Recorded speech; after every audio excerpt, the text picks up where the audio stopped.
Slept on the beach last night and I'm hiking on my own today. There's no Di. It's time to stop being a tourist and be a hiker again.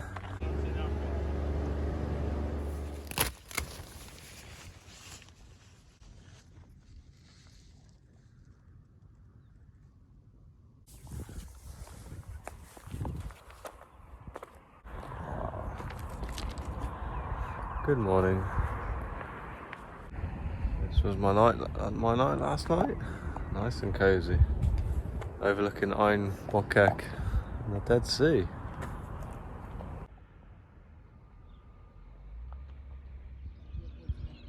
The morning on the Dead Sea was beautiful and the water was so still, and we decided to take a rest day. We found a friendly lifeguard who was happy to charge up our power banks for us, and this was a perfect place to spend the day.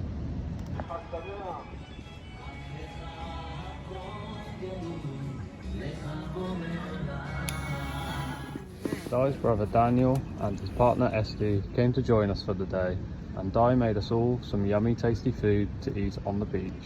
I spent most of the day on a sun lounger in the shade, chilling and editing some YouTube videos. We then met our first British hiker, Zach, who was also doing the Israel Trail. We spoke a lot about hiking, and for the rest of the day, the five of us chilled on the beach. After the sunset, we all watched the moon rise above the Judean mountains, and we all decided to sleep on the beach without a tent under the stars.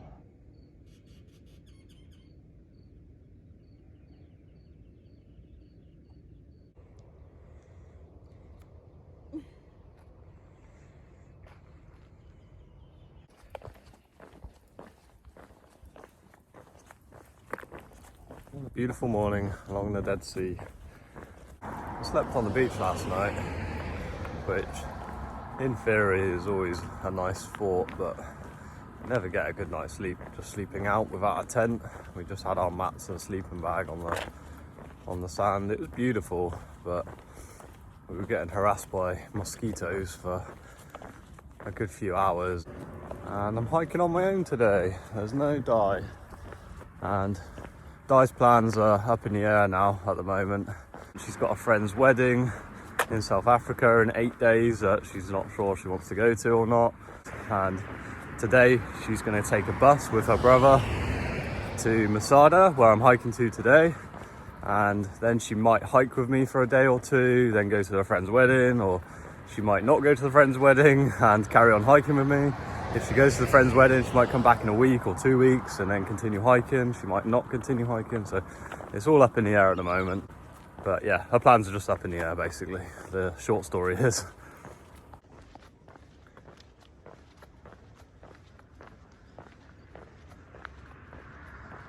And this is a pretty tough trail, and hiking on your own just definitely changes the whole dynamic of a hike. Hiking alone or with someone is just two completely different experiences.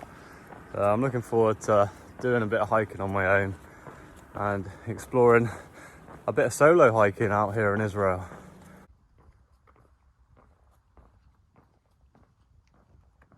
And today I don't have too far to go. I have 17 kilometers, about 10.5 miles, and I'm going to a place called Masada, and hopefully I can get there before it gets really hot.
I'm on 10.5 miles and it's 11:45 now, and the campsite that I'm staying at, or the night spot, is a couple hundred meters just up here.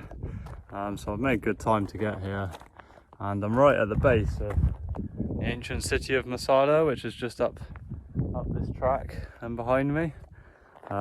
It's a massive tourist attraction. There's a lot of people up there, but I think because I'm here at 12, I might just wander up there and have a little look around.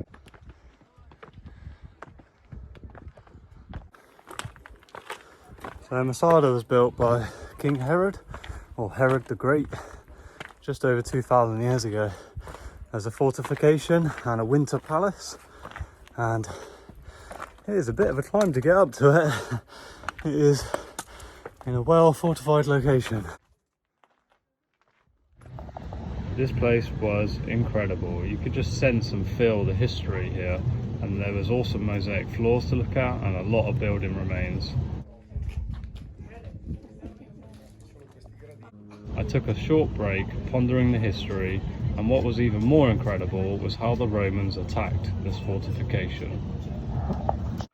So the Romans built a massive ramp at the side of Masada, and then they built a massive siege tower alongside the fortification, and then the people inside, knowing that they were doomed and knowing that the Romans would break in the morning with their big siege tower, decided to make the order for a mass suicide. So when the Romans broke in the morning, they found everyone was already dead, which was crazy to read. Now it's time to stop being a tourist and be a hiker again. Make my way to the night camp. And Di's close by. She's at the bottom of the mountain at the visitor centre of Masada. So hopefully meet up with Di in an hour or two. This is where things got a little bit complicated. Masada is split into an east entrance and a west entrance. Di was in the east and I was waiting for her in the west. You have to go up over Masada to get from one to the other, and Di had left it a little bit too late and Masada was closed and she couldn't get to the west entrance. She then had to spend the night in the campsite in the east entrance with her brother and Esty, and I had to spend the night in the west entrance in another campsite. We then planned to meet up in the morning and carry on hiking.